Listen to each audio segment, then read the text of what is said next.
ሁለገቡ ከያኔ ድምፃዊ፣ የግጥምና ዜማ ደራሲ፣ ተዋናይ እንዲሁም ኤክስኪዩቲቭ ፕሮዲውሰር የሆነው መሳይ ተፈራ ከባለቤቱ ጋር ምን ገጠመው?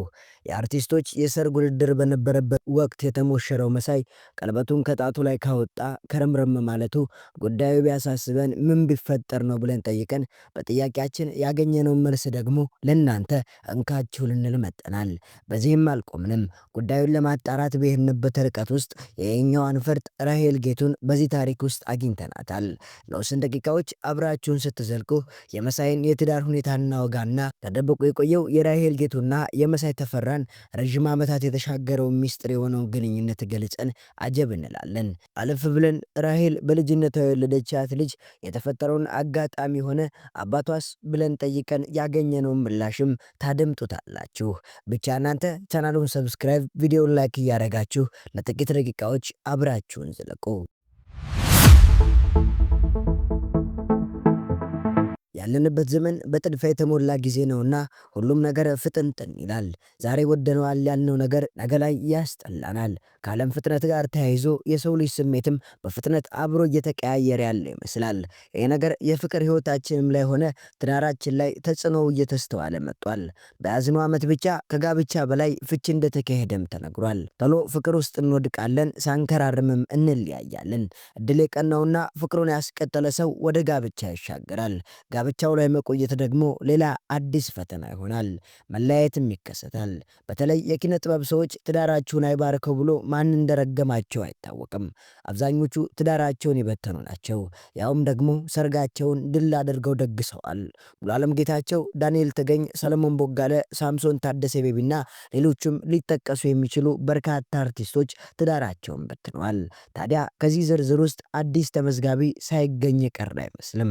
መሳይ ተፈራ ካሳ በጥበብ ውስጥ የብዙ ተሰጥኦ ባለቤት ከሆኑ ሰዎች መካከል ይመደባል። ድምፃዊ፣ ተዋናይ፣ ዳይሬክተር፣ ግጥምና ዜማ ደራሲ፣ ኤክስኪዩቲቭ ፕሮዲውሰር ነው።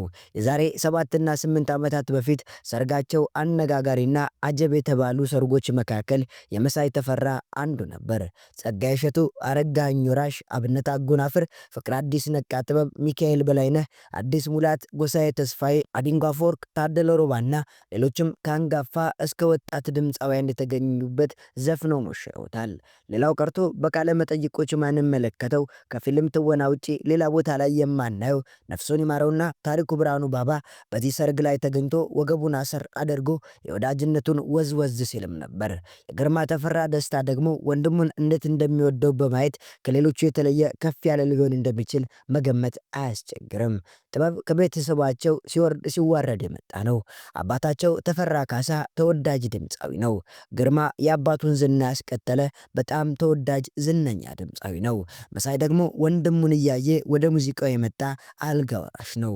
ትውልዱ እዚሁ በአዲስ አበባ የአራዳዎች ብቻ ሳይሆን የጥበበኞች መፍለቂያ ከሆነችው ፈረንሳይ ለጋሲዮን ሲሆን እድገቱና ትምህርቱ ፈረንሳይ ለጋሲዮን ነው።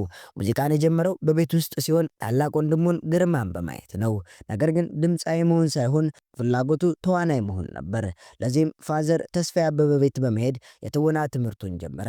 በዛን ወቅት ታሪኩ ብርሃኑ፣ ይገረም ደጀኔ፣ ረቂቅ ተሾመ፣ ብሩክ ሞላ፣ ቸርነት ፍቃዱና ሌሎችም አሁን ላይ ከምናውቃቸው ታዋቂ አርቲስቶች ጋርም ተዋወቀ። ፋዘርም ሲዘፍን ድምፁን ሰምቶ ድምፁ ቆንጆ እንደሆነና ለሙዚቃው ትኩረት እንዲሰጥ ነገሩት። በዛን ወቅትም የኛዎቹ የተሰኘ ፕሮጀክት መጣ። በዚህ ፕሮጀክት ውስጥ ከ5 ሴቶች በተጨማሪ መሳይ የፕሮጀክቱ አባል እንደነበር አብዛኞቻችን የምናውቅ አይመስለኝም። የመሳይ ተፈራና የራሄል ጌቱ ግንኙነት የሚጀምረው በዚህ ወቅት ነበር።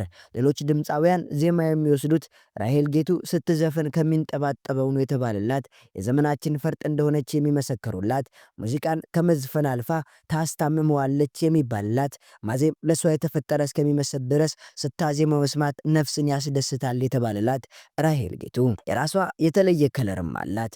ጥሎብኝ የተሰኘው ሙዚቃዋ አቅሟን ያሳየችበትና በመላ ኢትዮጵያውያን ዘንድ ስሟን እንዲናኝ ያደረገችበት ነው። በ2014 በወጣችው እቴሜት የተሰኘው አልበም በሽያጭ ሪከርድ ከመስበሩ ባለፈ ብዙ አንጋፋ ድምፃውያን ራሄል የዚህ ዘመን ልዩ ክስተት ነች በማለት ችሎታዋንም መስክረዋል።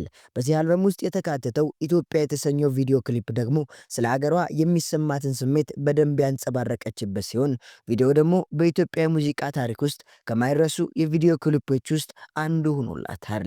ራሄል የልጅ እናት የሆነችው እሷም ገና ከልጅነት ሳትወጣ ነገሮችን ማገናዘብ ሳትጀምር ሲሆን በዚህም በርካታ ፈተናዎች እንዳለፈች በመግለጽ አዳጋች የሆኑ ህመሞችን እንደተፈራረቁባትም ትናገራለች። በአንድ ቃለ መጠይቅ ላይ የማትደራደሪባቸው 3 ነገሮች ስትባል ሀገሬ፣ ሃይማኖቴና ልጄ ናቸው።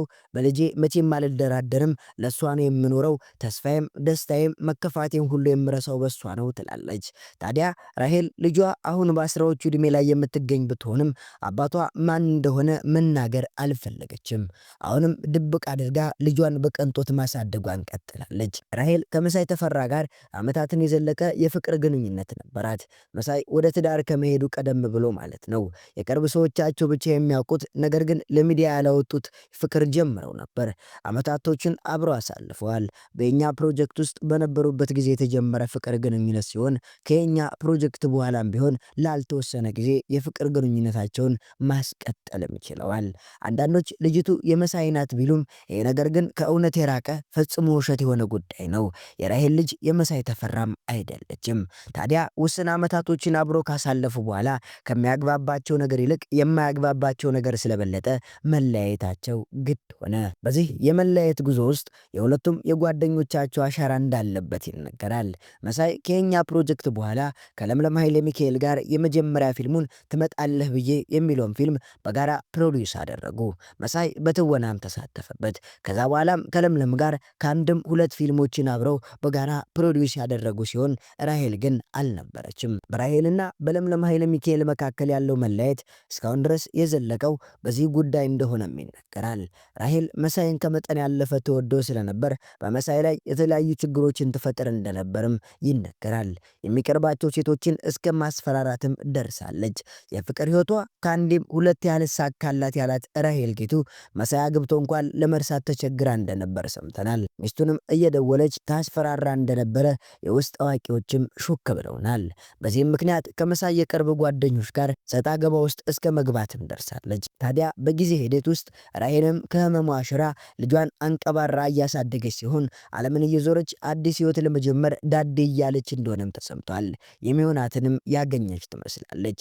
ራሄልን ትቶ ብዙ ቦታዎች ከረገጠ በኋላ የልጄ እናት ናት ያላትን መርጦ በዝነኞች ታጅቦ ካገባ በኋላ ዓመታቶች በደስታ የተሞላ ትዳርን የመራ ሲሆን የመጀመሪያ ልጁን ያገኘ ቢሆንም በዚሁ አልዘለቀም።